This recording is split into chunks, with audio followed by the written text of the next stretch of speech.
De volta com o seu Jornal Anhanguera, 12h34.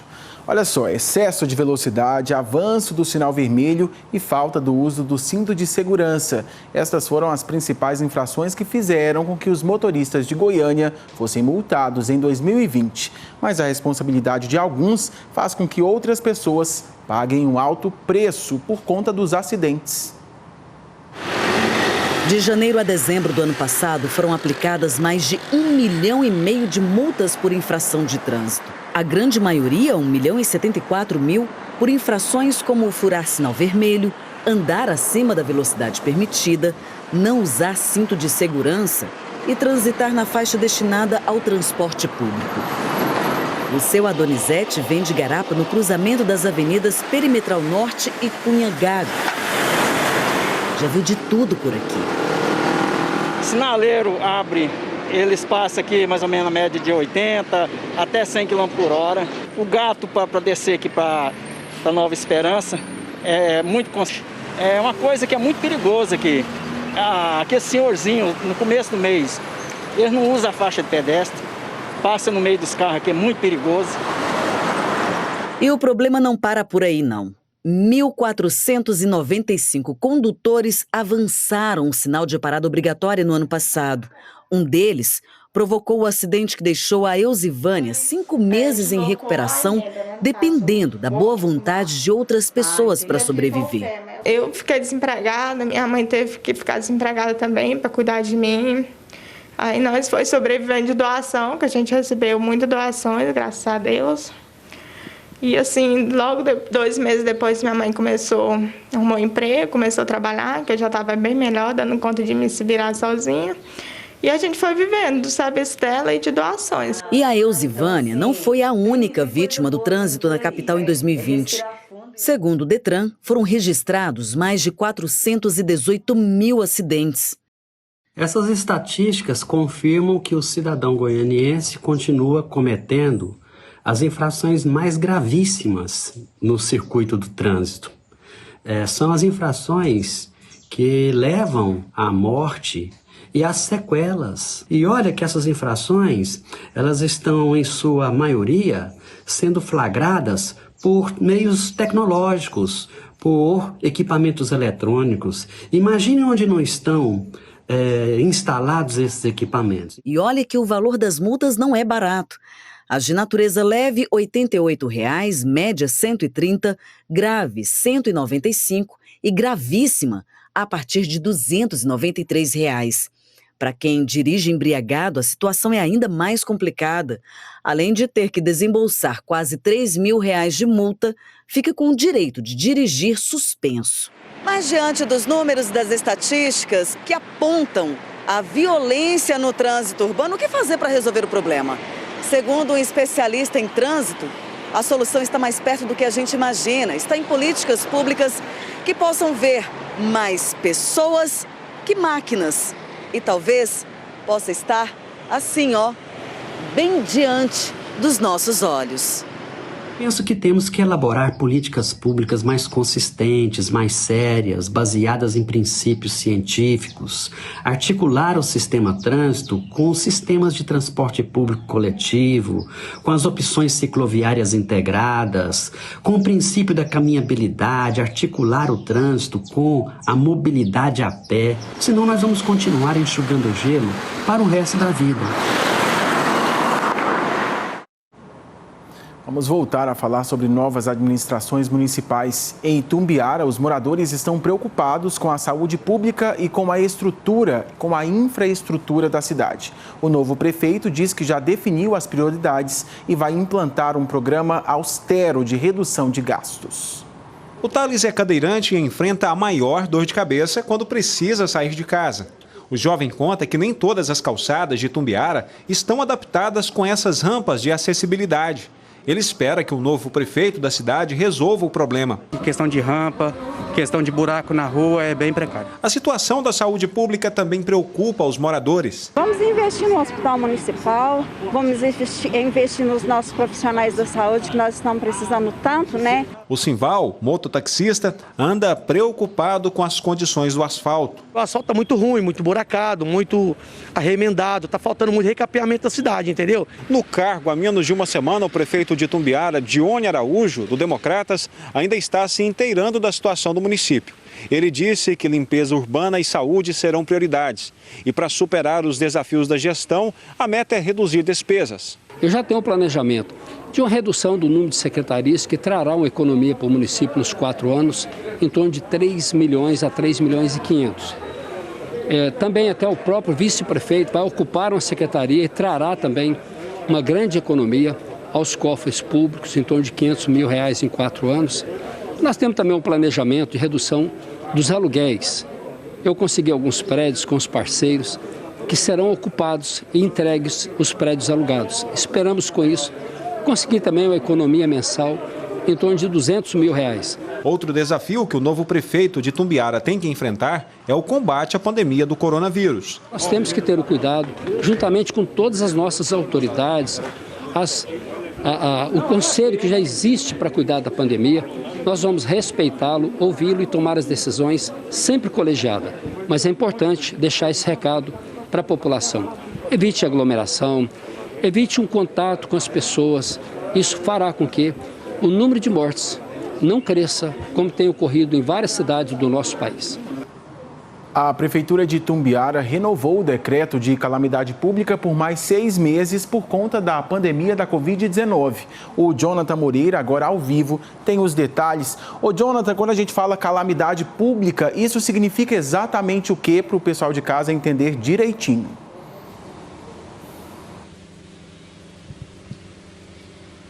Então, Tiago, é o seguinte, fora da calamidade pública, a Prefeitura, para comprar, por exemplo, um medicamento, a Prefeitura não pode simplesmente chegar no fornecedor e comprar o remédio.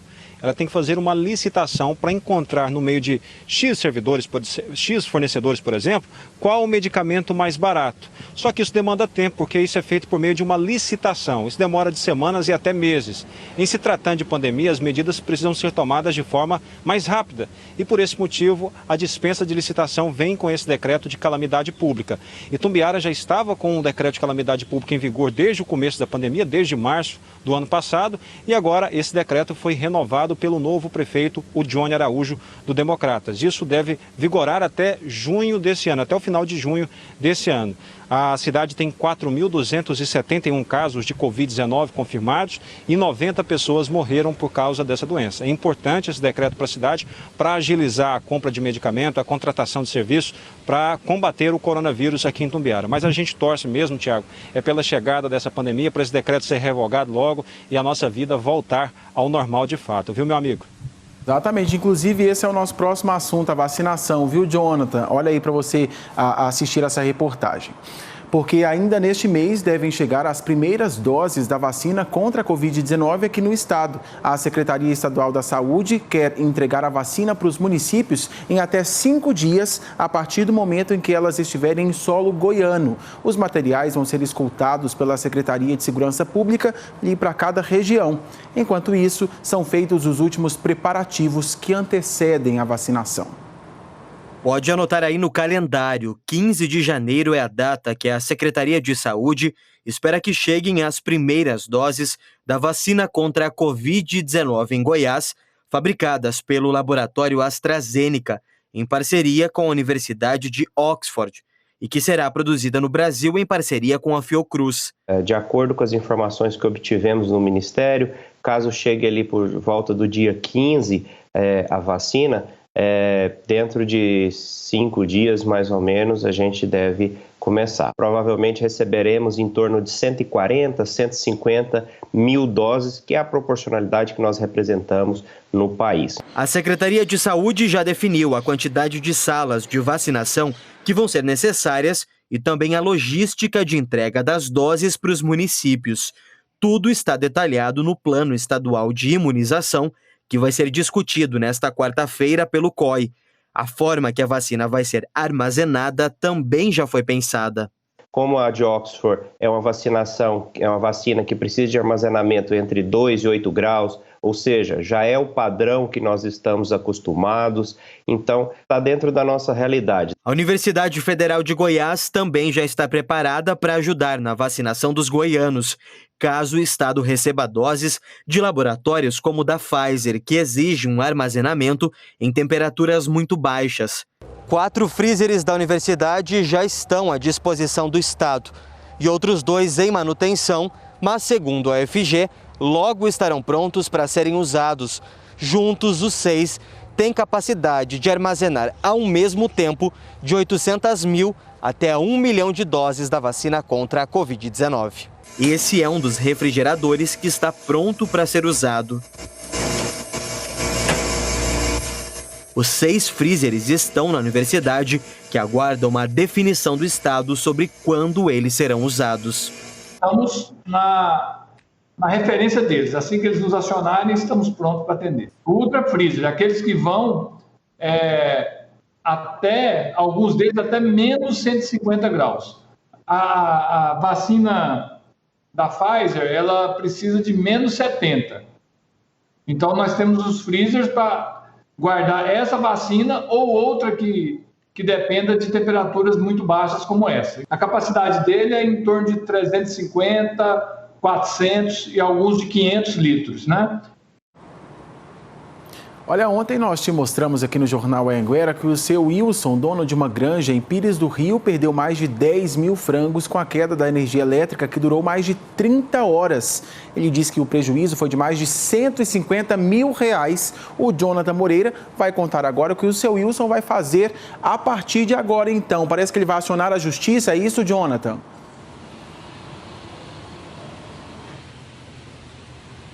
Pensa só a dor de cabeça, Thiago. Como você falou, ele ficou mais de 30 horas sem energia. A energia acabou por volta das 7 horas da manhã de segunda-feira e só foi voltar no final da tarde de ontem. E ele tirou a manhã de hoje para contabilizar os prejuízos. Eles que ainda estão contando as aves, mas milhares de aves morreram por causa da variação climática. Os frangos precisam ser mantidos em uma determinada temperatura. Como a energia acabou, ele não conseguiu manter essa temperatura e os frangos acabaram morrendo.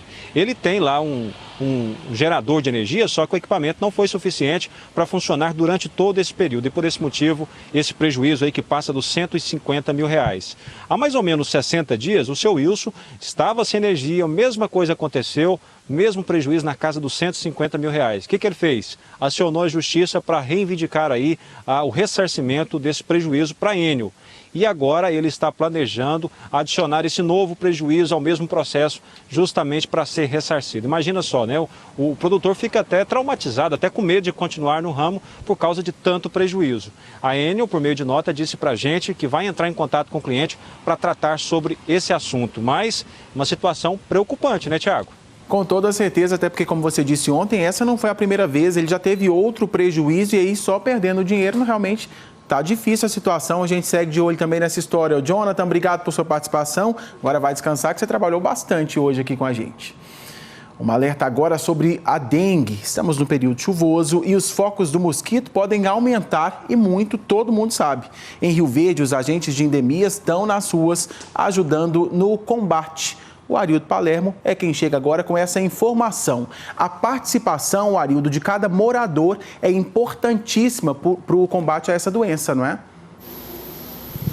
Com certeza, Thiago. Boa tarde a você e a todos que nos assistem nessa quarta-feira. Com a volta desse período de chuvas aqui para o nosso estado, é preciso retomar esses cuidados, né? A gente fala tanto aí dos cuidados em relação à Covid-19, estamos vivendo uma pandemia e a dengue acabou ficando aí em segundo plano, mas esses cuidados são necessários, como, por exemplo, tirar 10 minutinhos do dia para dar uma geral na casa, ver se tem algum recipiente com água parada, botar essa água fora, lavar os ambientes, tudo para evitar a visita do Aedes aegypti, ou como a gente conhece, né, o mosquito da dengue. Em 2020, aqui no estado, foram 85.010 casos reportados à Secretaria Estadual de Saúde. Então, realmente, aí mostra a importância de nós darmos atenção a mais essa doença, né, que agora vem com mais força junto com as chuvas aqui para o estado de Goiás. Para a gente falar sobre ela, vou chamar aqui ao vivo o Dr. Richard Arruda, médico, geriatra e diretor da Faculdade de Medicina aqui de Rio Verde. Doutor, boa tarde, bem-vindo ao Jornal Agora, primeira edição. Primeiro perguntar para o senhor, pedir para falar sobre os sintomas da dengue. Como é que a gente percebe que está tendo uma reação da dengue? De extrema relevância a gente falar dos sintomas da dengue. É uma doença típica até da nossa região, principalmente nesse período chuvoso, né? Os sintomas iniciais, eles são muito atípicos, eles são sintomas inespecíficos, como febre, dor no corpo, cefaleia, dor de cabeça, né? Mialgia. Então são sintomas muito semelhantes às outras doenças virais, de difícil diagnóstico no início, né? Então o médico deve sim suspeitar e a pessoa que está com esse tipo de sintoma deve procurar atendimento, né? Então é no atendimento, um atendimento detalhado, é que muitas vezes você consegue identificar a potencial gravidade, porque a dengue, assim como outras doenças, ela também é uma doença potencialmente fatal. Existe a dengue hemorrágica, uma dengue mais grave, né? Com a pressão abaixa, né? Então os sintomas eles aumentam, então de fundamental importância é a identificação desses sintomas de início para que exista o tratamento. Doutor, como nós falamos agora em relação à Covid-19, né, também a dengue, o pessoal às vezes pode confundir os sintomas, porque tem alguns sintomas que são semelhantes, correto? São semelhantes. Então são duas doenças virais, né, como eu falei, sintomas que são inespecíficos, não são de uma doença só. Então a Covid, todo mundo já está, né, falando quais são os sintomas da Covid, então quais são os sintomas da dengue. De início podem ser muito semelhantes. Como eu comentei, a febre é característica da dengue, uma dor no corpo é característica da dengue, mas pode acontecer também na Covid. Existem exames que a gente faz que você consegue diferenciar as duas doenças. Elas têm ciclos diferentes, então a dengue às vezes o ciclo é mais curto, a grande maioria vai ficar muito bem e vai sair bem mesmo tendo a dengue, só que alguns não, então esses devem ser identificados. O que a gente fala é que realmente procurar atendimento. Não é por conta de uma pandemia que quem está doente vai ficar dentro de casa e muitas vezes não ter o diagnóstico correto. Deve sim procurar auxílio médico. Esse auxílio médico pode ser encontrado nas UPAs, o pessoal já sente sintomas, vai direto na UPA, no pronto-socorro, como é que é? Pode, né? Então, assim, esse atendimento, o primeiro atendimento, ele pode ser feito numa unidade básica de saúde, pode ser feito na UPA, num consultório médico. Então, a gente tem médicos capacitados para essa identificação, né? E a partir do momento que se identificou que é um caso mais grave, como a gente comentou, uma dengue hemorrágica, aí sim, encaminhado para internação, UTI, conforme a necessidade. Doutor, só para a gente finalizar, deixar aquele recadinho para o pessoal, que é os cuidados da prevenção, né? Isso, a prevenção, na verdade, a gente fala da Covid, agora todo mundo de máscara, contato, a prevenção em relação à dengue é aquela do mosquito, né? De procurar os focos, né? Porque o contágio é feito pelo mosquito, diferente da Covid, que é interpessoal. Doutor Richard Arruda, obrigado pela sua participação aqui no Jornal Anguera, primeira edição. Tiago, então está dado o recado, o pessoal de casa tem que ter consciência, né, em relação à dengue e também procurar se adaptar, procurar fazer a limpeza ideal para evitar a visita desse mosquito tão indesejado. Com você no estúdio. Água parada de jeito nenhum, né, Arilda? Obrigado por sua participação, agradeço também ao seu entrevistado. De participação agora aqui no Jornal Anhanguera. Boa tarde, Tiago. Parabéns pelo jornal. Manda um abraço para os meus filhos, minha neta Alice, que te adora, e para todos os meus familiares. Sou a Hilda Alves, de Rio Verde. Abraço para vocês, viu? Abraço para a família inteira. Eu amo Rio Verde. Oi, boa tarde. Aqui é a Bianca. Queria mandar um beijo e um cheiro para o meu marido, Jonathan, e para minha filha, Ana Clara. Sou de Anápolis. Abraço para a família inteira. Tem alguém comentando aqui sobre a questão dos lotes com lixo. Quem joga lixo são os próprios moradores. Eles limpam o quintal deles e jogam o lixo nos lotes baldios. Foi uma participação aqui, provavelmente em relação à matéria do Bruno que nós mostramos. Manda um abraço para o meu esposo Alex e o meu filho Breno em Uruaçu, Goiás. Quem disse isso foi a Janaína. Tá aí o abraço para os dois. Oi, boa tarde. Aqui é a Bianca. Queria que você mandasse um beijo para o meu esposo Manuel. Abraço para vocês. Aqui é a Sônia Maria de Aporá, Minas Gerais. Abraço para todo mundo. Olha, a gente mostrou mais cedo o problema do matagal em alguns bairros de Anápolis. A Nívia, moradora de um dos bairros mostrados na reportagem, disse que a prefeitura já começou a limpeza dos lotes por lá. Ela mandou um vídeo pra gente. Olha aí. Gente, obrigada de coração. Deus abençoe vocês. A prefeitura mandou vir limpar o lote. O rapaz já está limpando.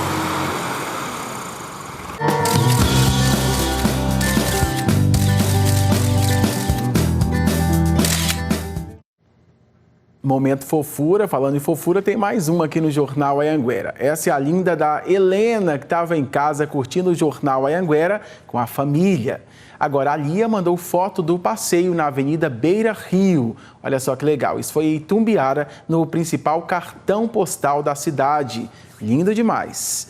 De Anápolis vem a foto desses dois rapazes aí, o Heitor e o Pedro, nesse abraço gostoso. E eu fiquei sabendo, ó, que eles são meus fãs de carteirinha, ó que chique. Obrigado pelo carinho, viu, meninos? A Maria Yasmin e o irmãozinho dela, o Samuel, também tem participação. Eles são da cidade de São Cristóvão e adoram reunir a família para assistir a gente aqui no Jornal Anhanguera. Olha, agora vamos falar de oportunidade para quem quer estudar. O Instituto Federal de Goiás está com inscrições abertas para os cursos técnicos e superiores. O Danilo Moreira, lá de Lusiânia, vai contar tudo para a gente. Fala sobre essa novidade aí, ô Danilo.